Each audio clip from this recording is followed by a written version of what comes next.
Eu acho que é inegável que qualquer um que assiste anime gosta de ver uma boa pancadaria, né? Então por que essas pessoas não gostariam de ver deuses e humanos caindo no braço que nem doido? Na verdade, isso é legal pra caramba. Zeus e Adão caindo ali na porrada foi legal pra caramba, foi muito bom. O único problema dessa história toda tá em um pequeno detalhe que tá bem óbvio ali dentro. Deuses versus humanos. Não tem como fazer isso sem ter uma manipulação dos dados aí. Não dá. E foi exatamente isso que o autor do mangá fez. Ele, além de deixar os humanos infinitamente mais fortes do que humanos normais, ele também deu uma nerfada nos deuses. Então no vídeo de hoje eu vou fazer uma pequena comparação do nível de poder dos deuses da mitologia versus os deuses de Record of Ragnarok. Então, roda a vinheta e bora pro vídeo. Muito bem. Se é assim, não preciso me conter.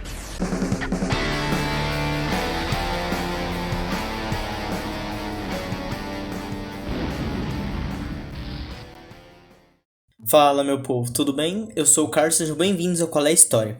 O anime de Record of Ragnarok saiu esse ano aí na Netflix, causando uma pequena divisão nos fãs, por conta da animação, que tá meio travada, essas coisas tudo que não vem ao caso falar aqui. Mas eu lembro muito bem que logo quando o mangá foi lançado, o que incomodou os fãs foi a premissa de Deus versus humanos. Acho que eu nem preciso explicar o porquê, né? E eu não sei se eu fui o único que teve essa impressão, mas pra mim, os deuses do anime ficaram bem mais capenga do que os deuses da mitologia. Como, por exemplo, cadê os raios desse velho desgraçado?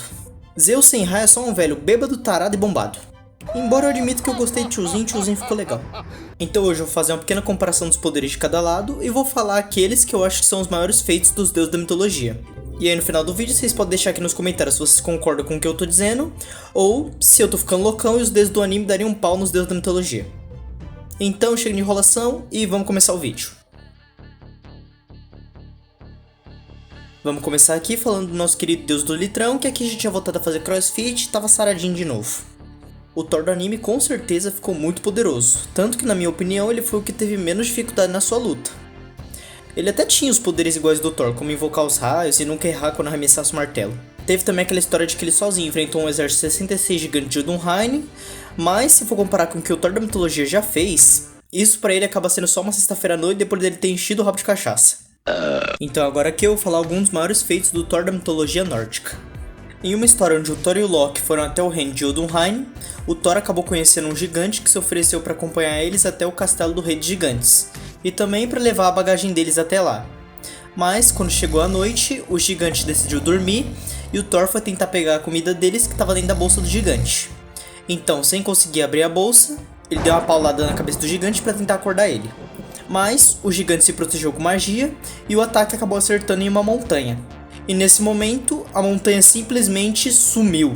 O Thor destruiu a montanha inteira na base da porrada, vocês têm noção disso? Quando eles chegaram no Palácio do Rei dos Gigantes, o Thor foi desafiado a cumprir 3 tarefas. A primeira, ele deveria beber todo o conteúdo de uma caneca que os gigantes entregaram pra ele. Então o Thor pegou a caneca e, como ele já era um beberrão por natureza, ele começou a beber. E bebeu. E virou caneca e nada de acabar a bebida. A cirrose já batendo no fígado dele e nada. Em alguns casos ele teria gostado muito, porque o bicho realmente gosta de uma cervejinha. Mas acontece que esse caneco estava conectado ao fundo do oceano. E de tanto Thor beber, ele conseguiu descer o nível do mar alguns metros, só encher na cara. Pode me chamar de mãe de Ná, porque eu prevejo cirrose e pressão alta no futuro desse menino. Então depois disso chegou a vez do segundo desafio. O Thor teria que levantar o gato do rei dos gigantes. Levantar um gatinho, coisa boba, fácil.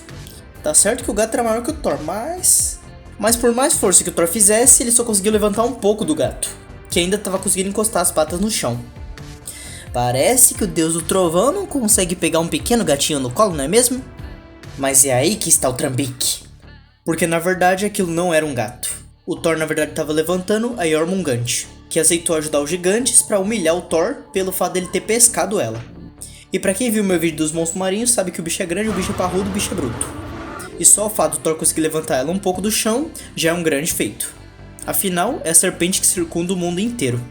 Então depois de tudo isso chegou a vez do último desafio, e também o mais difícil de todos, porque o Thor teria que enfrentar nada menos do que uma velha. Pois é, o último desafio do Deus do Trovão era enfrentar uma vovozinha que estava ali junto com os gigantes. Ele lutou com ela e quase venceu muitas vezes. Só que ficou só no quase, ele perdeu pra véia. Só que na verdade ela não era uma velha real. Ela era a representação da velhice, que com o passar do tempo, acaba derrubando até o mais forte dos homens. Então depois disso, o Rei de Gigantes começou a elogiar muito Thor, porque só o fato dele quase ter derrotado a velhice é um feito inimaginável. Agora vamos falar do barbudo beberrão e safado da mitologia grega, o Rei do Olimpo, Zeus. Que no anime não tinha raiva, mas mandou ver no sapateado. O Zeus de Record of Ragnarok tem duas fases. Uma é o velhinho que parece estar caindo aos pedaços, você tem medo de dar um sopro e ele voar. E outra é um gorila depilado. Ele foi descrito como o deus mais poderoso de todos. E como a gente pode ver no anime, ele realmente é muito rápido e muito forte. Porque como o Ares disse, ele podia ter arrancado as pernas do Adão com um chute só. Isso sem falar nos meteoros de soco dele, que se não fosse os olhos do Senhor do Adão, o pai da humanidade com certeza tinha perdido no primeiro soco. Mas agora falando dos feitos do Rei do Olimpo, eu acredito que os maiores que eu já ouvi são de quando ele enfrentou o monstro Chifão. Para começar falando da regeneração absurda dele, porque foi só o Hermes colocar os membros dele de volta que o velho ficou zero bala. Além, é claro, do poder de fogo quase ilimitado que ele tem. Afinal, ele tem um estoque imenso de raios pronto para ser usado a qualquer momento e destruir tudo que tiver no caminho. Isso sem falar na forma como ele derrotou o monstro, levantando o Monte Etna inteiro nas costas e jogando ela por cima do Tifão. E eu não sou nenhum geólogo nem nada disso, mas eu acho que não é fácil levantar uma montanha nas costas. Dito isso, eu acho que a melhor forma do Zeus do anime conseguir derrotar os Zeus da mitologia seria usando aquele soco que ultrapassa o tempo que ele tentou usar contra o Adão. Porque mesmo se ele se transformasse naquela forma escura lá dele, ele gasta muita energia fazendo aquilo. E levando em consideração que os Zeus da mitologia não tem nenhum limite de tempo, o Zeus do anime com certeza ia estar em desvantagem se ele usasse essa forma. E quanto ao soco que ultrapassa o tempo, eu duvido que ele ia querer usar isso no começo da luta. Afinal, se era uma forma de derrotar o inimigo rapidamente, por que alguém que gosta de lutar ia querer usar isso logo no início? E essa decisão acabaria dando tempo mais do que suficiente para os Zeus da mitologia arremessar um raio e pulverizar completamente o velho. Então a única questão que fica é quanto tempo os Zeus do anime iria conseguir aguentar contra o verdadeiro Rei do Olimpo. O irmão mais velho de Zeus, governando os mares, também não ficou de fora da pancadaria, Poseidon. Esse aqui eu tenho bem menos coisa pra falar, porque como foi dito no próprio anime, ele é o que mais se assemelha com um deus ali dentro. Mas ele também acabou sendo nerfado pelo autor. Porque com aquele monte de água em volta teria sido muito mais fácil ele afogar o Sasaki em 2 segundos. Porque o tridente de Poseidon é o que dá a ele o poder de controlar os mares. Mas em vez disso, a luta dos dois acabou se resumindo a uma batalha de velocidade entre os ataques de Poseidon e a previsão do Sasaki. O que acabou levando à derrota do deus. Mas nesse ponto, Poseidon não deixou a desejar no quesito habilidade, porque ele mostrou praticamente tudo que o verdadeiro Poseidon tinha. A única diferença é a escala de poder. Na mitologia, o Poseidon tem o poder de criar terremotos, tsunamis e afundar país inteiro se ele quiser. Mas eu, particularmente, não consegui imaginar aquele Poseidon do anime afundando um país inteiro só com o movimento do seu tridente. Porém, esse daqui, na minha opinião, é o primeiro que teria chance contra a sua versão mitológica.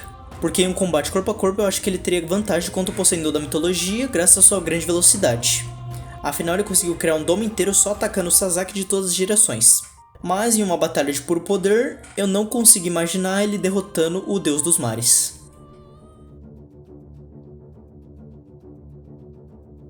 Agora é a vez dele, o maior herói da Grécia, o inimigo mortal da deusa Hera, o filho do rei do Olimpo, Hércules. O cabra mais azarado da Grécia, porque não bastava ser odiado pela rainha do Olimpo, ela ainda tinha que ser uma doida psicopata sanguinária. Eu não vou entrar em muito detalhe sobre a vida dele aqui, até porque eu ainda pretendo fazer um vídeo só sobre ele. Mas uma coisa que todo mundo sabe sobre ele é da sua enorme força. Não é à toa que no anime ele ficou conhecido como o deus da fortitude. Eu nem sabia que essa palavra existia. Pelo fato dele não ser um deus na mitologia grega, eu acho que esse daqui foi o que o anime mais se aproximou do nível de poder. Eu não vou falar sobre a luta dele com o Jack aqui, porque ainda não saiu no anime e eu não quero dar spoiler. Mas o bicho é bruto. Então eu vou falar aqui sobre a versão mitológica dele, quem quiser ver o mangá pode tirar as próprias conclusões de quem ganha. E se eu vou falar dos maiores feitos do Hércules, é praticamente obrigatório falar sobre os 12 trabalhos. Sendo eles, matar o leão de Nemeia, matar a hidra de Lerna, capturar o javali de Erimanto vivo, capturar a corça Serineia, eliminar os pássaros da Estinfalha, limpar os estábulos do rei Alges, capturar o touro de Creta, capturar as éguas de Diomedes, roubar o cinto da rainha Hipólita, roubar os bois de Gigante, roubar as maçãs de ouro do Jardim das Hespérides, e por último, mas não menos infernal, o Hércules tinha que capturar o Cérbero e levar ele direto do submundo pro palácio do rei Euristeu. E além de tudo isso, o Hércules ainda teve mais um feito que pra mim é o maior feito de força que ele já teve. Durante a missão das maçãs, o Hércules acabou se encontrando com o Titã Atlas, que por coincidência era o pai das Hespérides. Então, ele se ofereceu para ir até o jardim das suas filhas e buscar algumas maçãs pro Hércules. Mas, enquanto ele fizesse isso, o herói ia ter que sustentar o peso do mundo nas costas no lugar dele. Esse feito não fazia parte dos outros trabalhos, mas com certeza é algo digno do maior herói da Grécia.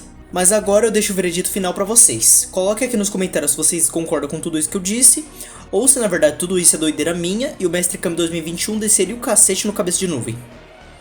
Bom, esse foi o vídeo de hoje, muito obrigado por ter assistido até aqui, e se você ainda não for inscrito aqui no canal, clica no botão de inscrever-se aqui embaixo e ativa o sininho das notificações, porque assim você não perde nenhum vídeo que eu trouxer por aqui. Também deixe seu like aqui embaixo, porque isso mostra pro YouTube que você gosta do canal, e assim ele recomenda o vídeo para mais pessoas. Por hoje fica aqui o meu muito obrigado, e fui!